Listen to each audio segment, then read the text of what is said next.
Hello student, तो कैसे हैं आप सब। मैं आशा करता हूँ आप सब अच्छे होंगे। तो आज का जो हमारा टॉपिक है वो है law of diminishing returns, law of variable proportional, और हिंदी में से कहते हैं उत्पत्ति ह्रास नियम और परिवर्तनशील अनुपातों का नियम। इसको इतने नामों से जाना जाता है और ये आपका प्रोडक्शन के यूनिट से मोस्ट इंपोर्टेंट क्वेश्चन हो जाता है आपके एग्जाम के पॉइंट ऑफ व्यू से, कि एग्जाम में आने वाले क्वेश्चन में से बहुत ही अच्छा क्वेश्चन बनता है। इससे बहुत ही अच्छा क्वेश्चन है, ईजिली मैं आपको बता दूंगा क्या है ये। अगर सिंपली मैं कहूँ तो इस नियम को, इस लॉ को क्या किया गया है, दो व्यूज़ में लिया गया है। एक तो आपका क्लासिकल व्यूज़ है, एक आपके मॉडर्न व्यूज़ है। मतलब कि जो क्लासिकल इकोनॉमिस्ट थे उन्होंने इसको एक अलग तरीके से कहा और मॉडर्न व्यूज़ थे उन्होंने इसको एक अलग तरीके से कहा। दोनों की बात एक ही है, पर लेकिन उन्होंने अलग अलग चीज़ों को लेकर इसकी बात की थी। लॉ स्टार्ट करने से पहले मैं आपको थोड़ी सी चीज़ बता देता हूँ जो इसका थोड़ा बेसिक है। क्या है, उत्पत्ति ह्रास नियम का सर्वप्रथम उल्लेख सन 1815 में सर एडवर्ड वेस्ट द्वारा किया गया था। मतलब इस सर एडवर्ड वेस्ट द्वारा इसका उत्पत्ति की गई थी।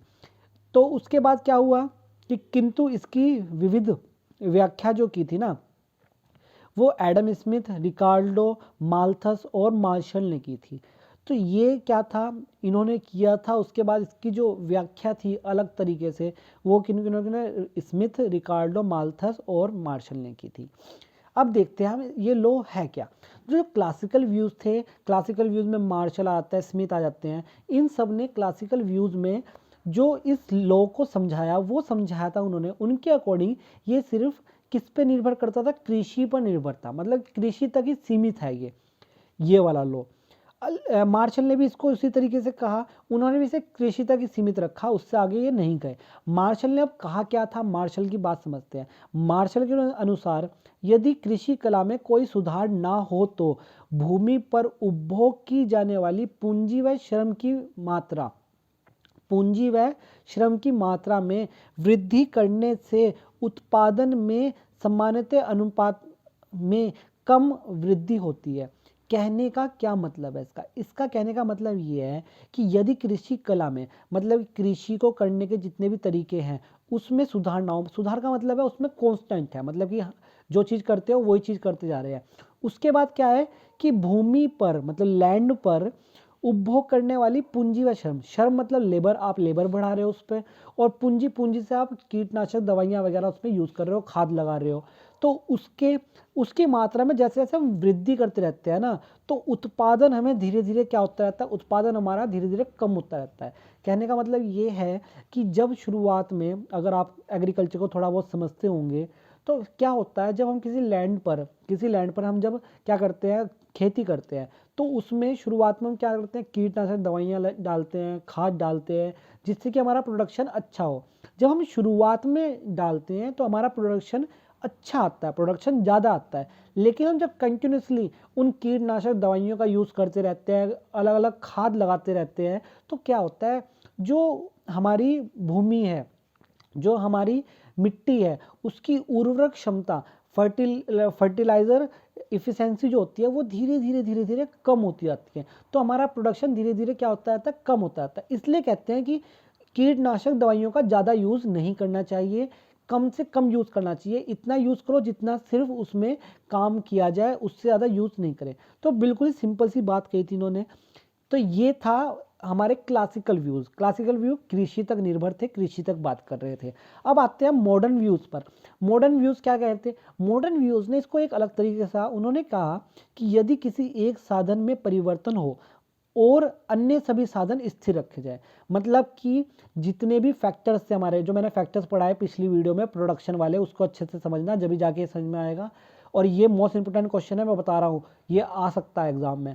तो क्या है कि हमारे जितने भी फैक्टर्स हैं उनमें से सिर्फ एक फैक्टर को हम क्या करेंगे, उसमें चेंज करेंगे, और सारे फैक्टर्स क्या रहेंगे, कांस्टेंट रहेंगे। तो ऐसा करने पर क्या होता है, जब ऐसा किया जाता है तो क्या होता है, तो कुल उत्पादन बढ़ता है। जब ऐसा किया जाएगा तो कुल उत्पादन बढ़ेगा, परंतु एक निश्चित सीमा के बाद ना वो घटना शुरू हो जाएगा। ऐसा कैसे है, अब इस बात को समझो कि ये क्या कहना चाह रहे हैं। इन्होंने कृषि की बात नहीं करी, इन्होंने सबकी बात करी, इन्होंने सबको लिया ओवरऑल। अब देखिए बिल्कुल सिंपल एग्जांपल लेते हैं, वही हलवाई वाला। एक हलवाई था जो समोसे बना रहा था, 1 घंटे में वो 25 समोसे बना रहा है। एक घंटे में कितने समोसे बना रहा है, 25 नहीं 50 मान लो, एक घंटे में 50 समोसे बना रहा है एक हलवाई।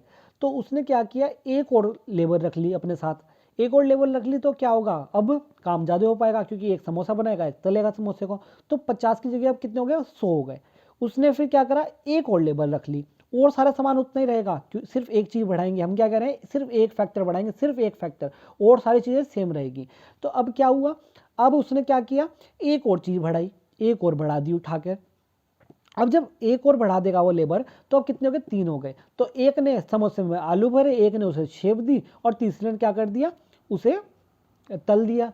तो मतलब 100 रहे थे, अब उन्होंने एक घंटे में मान लीजिए 100, अब 150 तो नहीं हो पाएंगे, मान लीजिए चलो 150 मान लीजिए, 150 हो गए, कितने हो गए, 150 हो गए।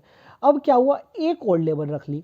अब देखो 3 का ही तो काम था, चौथा आदमी क्या करेगा, कुछ भी नहीं करेगा, तो वो क्या करेगा, खाली बैठा रहेगा, तो वो काम ही नहीं करेगा। अब इसमें जब भी हम ये लो की बात करते हैं, इसमें 3 चीज़ों की बात की जाती है, एक टोटल प्रोडक्शन, एक एवरेज प्रोडक्शन, और एक मार्जिनल प्रोडक्शन। ठीक है, जब वो बैठा रहेगा, 4 लोग हो जाएंगे, तो क्या होगा, अब वो खाली है, तो वो क्या खाली बैठ के क्या करेगा, किसी ना किसी को परेशानी करेगा। तो क्या होगा, धीरे धीरे हमारा क्या होगा, प्रोडक्शन पहले से थोड़ा सा कम होगा, मतलब 50-50 के उसमें रेंज में बढ़ रहा था, पर अब की बार 50 नहीं बढ़ेगा, क्योंकि वो क्या पता उस तलने वाले को परेशान कर रहा हो, क्या उसे कर रहा हो, तो वो परेशान कर रहा होगा। या फिर हम कह सकते हैं कि एवरेज भी कम हो जाएगा, क्योंकि एवरेज अब 4 से हो जाएगा, तो एवरेज भी कम हो। अब हमने एक और लेबर रख लिया, 5 हो गए। अब पहले कितने थे भाई, काम तो 3 का ही है, पर लेकिन 5 लोग वहाँ लग रहे हैं, तो 2 लोग हैं, उनका तो कुछ पास कुछ काम ही नहीं है, वो क्या करेंगे, वो लोगों को परेशान ही करेंगे और कुछ नहीं करेंगे। तो वो लोगों को परेशान करेंगे और काम कुछ नहीं करेंगे, तो वो परेशान करेगा तो काम और कम होगा। अगर उसने एक और लेबर रख लिया, अब 3 हो जाएंगे, 3 काम करने वाले, 3 ना काम करने वाले, तो क्या होगा, कुछ ना कुछ वो परेशान करेंगे, काम नहीं करने देंगे, सरदर्दी करेंगे, तो वो क्या होगा, इस तरह से फिर धीरे धीरे धीरे धीरे क्या होगा, टोटल प्रोडक्शन कम होता जाएगा, शुरुआत में बढ़ेगा और फिर धीरे धीरे धीरे धीरे कम होता जाएगा। ठीक है, अब देखो, अब ये यूज़ कैसे होता है, ये नॉर्मली यूज़ होता कैसे है, इसका क्या यूज़ है। तो जैसे आप देख रहे होंगे, ये उसी तरीके से है, जैसे माइक्रोसॉफ्ट अभी क्या कर रहा है, अपने एम्प्लॉयज़ को नौकरी से निकाल रहा है। माइक्रोसॉफ्ट का जो टोटल प्रोडक्शन है, जो वो टोटल काम कर रही है, वो उसका इतना नहीं है कि उसके एम्प्लॉयज़ ज़्यादा हैं, एम्प्लॉयज़ ऐसे हैं जो काम नहीं कर रहे हैं वहाँ पे। तो वो क्या कर रहा है, वो इसी चीज़ का यूज़ करके ना क्या कर रहा है, वो वही टोटल प्रोडक्शन, एवरेज प्रोडक्शन और मार्जिनल प्रोडक्शन को चेक कर कर वो क्या कर रहा है, सब कुछ चीज़ें देखने के बाद वो देख रहा है कि मेरे पास जो एम्प्लॉयज़ है वो फालतू हैं, ये कुछ नहीं, ये बीच बीच में आके और लोगों को परेशानी करते हैं, तो वो उसने एम्प्लॉयज़ अपने निकाल दिया। तो सारी कंपनियां इस चीज़ को चेक करती है। तो हमारा जो लॉ है ये इस तरीके से यूज़ होता है। ठीक है, समझ गए बात को। अब हम देखते हैं, जब भी किसी कंपनी को इस लॉ को यूज़ करना हो अपनी कंपनी में, तो उसे 3 बातों का ध्यान रखना पड़ेगा। 3 बातों का क्या ध्यान रखना पड़ेगा, एक तो उसकी टेक्नोलॉजी क्या रहेगी, सेम रहनी चाहिए, टेक्नोलॉजी जितनी भी है वो सेम रहे, ऐसे नहीं टेक्नोलॉजी वो चेंज करता जा रहा है। दूसरी चीज़, सिर्फ एक फैक्टर में चेंज करेगा, एक फैक्टर मतलब या तो वो कैपिटल ले लो, कैपिटल में चेंज करेगा, या फिर आपका लेबर ले लो या लेबर में, मतलब कि जितने भी फैक्टर्स है उसमें सिर्फ एक फैक्टर में चेंज, और सारे क्या रहेंगे, कॉन्स्टेंट रहेंगे। और तीसरा, जो संयोगों का रेशो है वो क्या रहना चाहिए, परिवर्तनशील रहना चाहिए, मतलब चेंज होता रहे रेशो, ऐसा ना हो रेशो चेंज ही नहीं हो रहा, कि भाई पहले में भी रेशो वही था, सेकंड में जब करा उसमें भी रेशो था, नहीं, चेंज होना चाहिए रेशो। अब हम बात करते हैं, मैंने आपको बताया किन चीज़ होती है, एक तो टोटल प्रोडक्शन, एवरेज प्रोडक्शन और मार्जिनल प्रोडक्शन, 3 चीज़ें इसमें जरूरी होती है। अब हम तीनों चीज़ों को देखते हैं कि होता क्या है। कोई कंपनी है वो क्या कर रही है, लेबर बढ़ाती जा रही है अपने अपना, और उसका टोटल प्रोडक्शन का, एवरेज प्रोडक्शन का और मार्जिनल प्रोडक्शन का चीज़ें वो चेक कर रही है। उसके बाद वो चेक करेगी कि मेरा मैक्सिमम किस में हो रहा है, और मुझे कितने वर्कर्स रखने चाहिए और कितने वर्कर्स नहीं रखने चाहिए, इस चीज़ के लिए वो चेक कर रहा है। तो अब देखिए, जब हम लेबर बढ़ाते हैं, पहला लेबर था तो टोटल प्रोडक्शन 20 कर रहा है, एवरेज भी 20 हो गया और मार्जिनल भी 20 हो गया। ठीक है, अब जब उसने क्या कर दिया, लेबर बढ़ा दिया, लेबर बढ़ाने पे उसका टोटल प्रोडक्शन कितना हो गया, 48 हो गया। एवरेज क्या होता है, 48/2, 48/2 होगा तो एवरेज निकल जाएगा 24 आ गया डिवाइड करके। मार्जिनल प्रोडक्शन कैसे निकलता है, इस वाले में से इसे माइनस करोगे, क्या होता है माइनस, मैंने आपको बताया था उसमें, क्या नाम है, यूटिलिटी वाले में मार्जिनल प्रोडक्शन समझाया था, वो मार्जिनल यूटिलिटी समझाई थी, तो यहाँ पे भी वही है। तो 48 में 20 माइनस हुए 28, इस तरह अब 3 हो गए, 78 में से 48 माइनस हो गए 30, और 78 को 3 से डिवाइड करोगे तो आपका एवरेज प्रोडक्शन निकल जाएगा। तो क्या हुआ कि 3 तक क्या था, 3 तक हमारा प्रोडक्शन क्या होता जा रहा है, बढ़ता जा रहा है। 3 तक हमारा प्रोडक्शन क्या है, बढ़ता जा रहा है, हमारा एवरेज प्रोडक्शन भी बढ़ता जा रहा है और मार्जिनल प्रोडक्शन भी बढ़ता जा रहा है। अब जब चौथा आया पर्सन, चौथा लेबर आया, तो अब देखो क्या हुआ चौथे लेबर के आने पे, चौथे लेबर के आने पे क्या हुआ, प्रोडक्शन पहले ज़्यादा बढ़ता रहा था, अब इतना नहीं बढ़ा। तो और देखो हमारा एवरेज भी क्या रह गया, सेम रह गया, और मार्जिनल प्रोडक्शन तो क्या हो गया, कम हो गया। मतलब कंपनी में 3 वर्कर्स ही काफ़ी थे, 3 एम्प्लॉय ही काफ़ी थे, 3 एम्प्लॉय अच्छा काम कर रहे थे, चौथे को एक्स्ट्रा रख के देखा, पर लेकिन उससे क्या हो रहा है, मार्जिनल प्रोडक्शन भी कम हो रहा है और एवरेज प्रोडक्शन भी कम हो रहा है। और जो हमारा टोटल प्रोडक्शन है, पहले वो ज़्यादा डिफरेंस से बढ़ रहा है, ज़्यादा रेशियो के साथ बढ़ रहा था, अब वो कम रेशियो के साथ बढ़ रहा है। अब उसके बाद जब पाँचवा एक और वर्कर रख लिया, पाँचवें को रखा, तो देखो 104 था, अब 120, मतलब कि सिर्फ 16 में चेंज हुआ, 16 चेंज हुआ है। अब क्या हुआ, एवरेज प्रोडक्शन कम हो गया, क्योंकि अब 5 हैं, प्रोडक्शन उस स्पीड में नहीं बढ़ रहा, तो एवरेज भी कम होता जा रहा है और मार्जिनल भी कम होता है, टोटल कम होता है तो मार्जिनल भी कम होता जाएगा।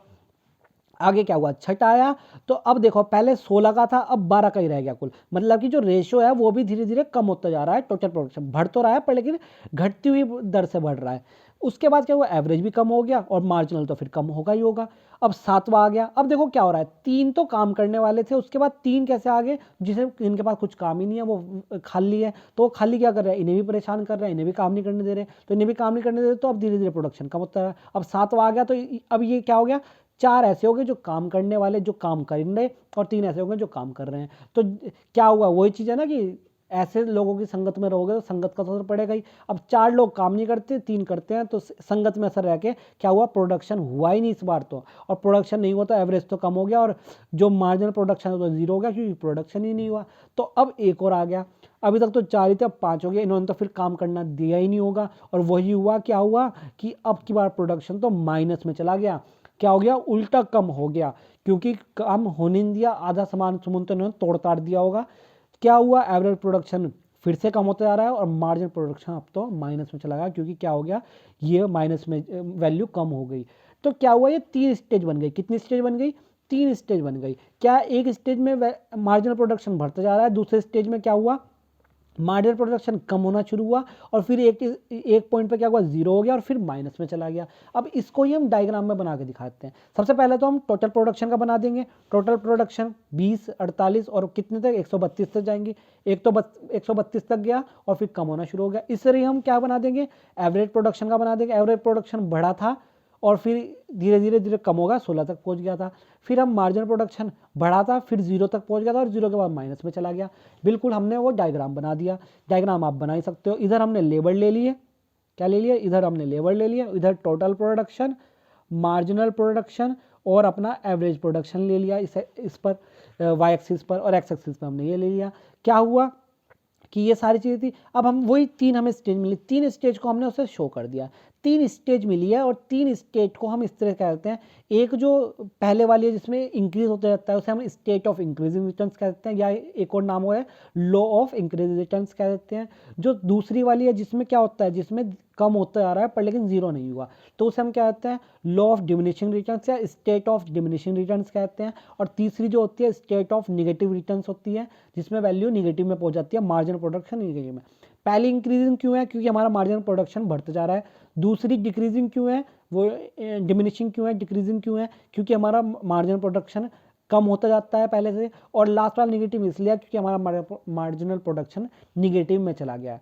तो जब भी कोई कंपनी अपनी चीज़ों को देखती है, अपनी वैल्यूज़ को, कंपनी का क्या करती है, स्टडी करती है कि कंपनी कैसे चल रही है, कैसे नहीं चलती, तो इसी लॉ का यूज़ किया जाता है। और वो इसी लॉ से अपनी कंपनी में देखते हैं कितने वर्कर्स की ज़रूरत है, कितने कैपिटल की ज़रूरत है। वो क्या करते हैं, एक बार लेबर बढ़ा के देख ली, लेबर का पता चल गया कि इतने लेबर चाहिए हमें, फिर कैपिटल की बढ़ा के देख ली, कैपिटल पता चल गया इतनी कैपिटल में हमारा सबसे मैक्सिमम प्रॉफिट हो रहा है। इसी तरह हर चीज़ को वो करते हैं और मैक्सिमम प्रॉफिट निकालते हैं कि बीच वाला जो मैक्सिमम प्रॉफिट मिल रहा है, मैं जिस कॉम्बिनेशन में, उस कॉम्बिनेशन को अपनी कंपनी में रखते हैं। और सारी कंपनी इन चीज़ों को करती है। ये बहुत ही टेक्निकल चीज़ है, ठीक है।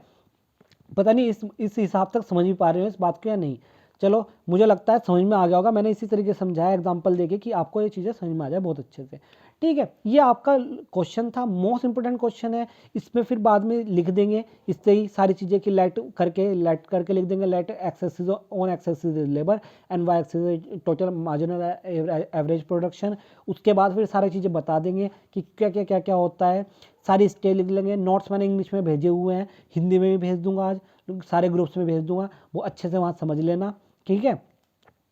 इंग्लिश में मैंने भेजी है, हिंदी में मैं अब ये भेज दूंगा, और एक अलग से ही भेज दूंगा, उसमें से ऐड करना होगा तो उसमें से भी ऐड कर लेना, क्योंकि मैंने तो यहाँ सब कुछ नहीं लिखा, शॉर्ट में लिखा हुआ है, तो उसे अच्छे से ऐड कर लेना और अच्छे से पढ़ लेना।